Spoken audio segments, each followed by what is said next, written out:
devices. In about an hour and a half, hundreds of people are expected to attend a vigil honoring a 14-year-old girl who was murdered north and east of the valley, Emily Pike. Her remains found on February 14th outside of the town of Globe. 12 News journalist Bianca Bono is live in Mesa outside Encounter AZ Church where that vigil will take place.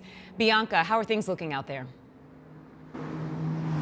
Well, guys, the impact that Emily Pike's murder has been so widespread, touching not only the Mesa and East Valley communities, but also the indigenous community, which Emily Pike was a part of. And we've already seen people start to show up to this church tonight in support of that 14-year-old girl.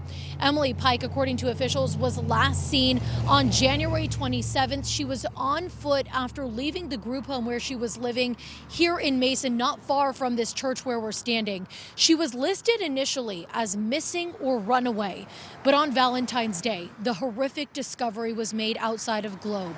Part of her remains were found. Her head and torso were found in trash bags, and some of her remains are still missing. We talked to her aunt and grandmother, who are still trying to cope with this horrific news. It's hard for me. Hard for me. Imagine what happened to her. This is Emily's village. You can't just roam around free. You know, we have people supporting us, loving us. We're moving forward with love. And there can only come consequences with that. And Mesa police tell us there have been 30 missing persons cases from the same group home where Emily lived.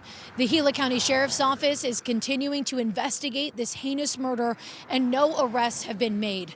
Just a few minutes ago, I spoke with Emily's grandmother and some other relatives at the growing memorial for that teenage girl. It's right down the street from where we're standing. They stopped there briefly after driving here from San Carlos, about 2 hours away. They're now here at this church for this memorial where, again, hundreds of people are expected to show up to support them. We're live in Mesa. Bianca Bono, 12 News. It's a tough story to hear, Bianca. Do we know anything? Are there any leads at all? I mean, it seems like she just walked out of this home and just was never heard from again.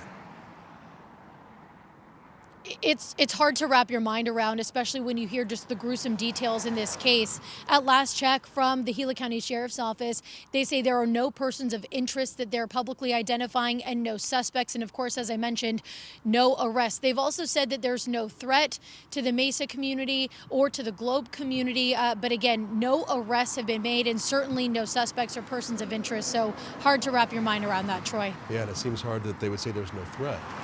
Right. Yeah, I think we just have a lot of unanswered questions still. All right, Bianca, thank you.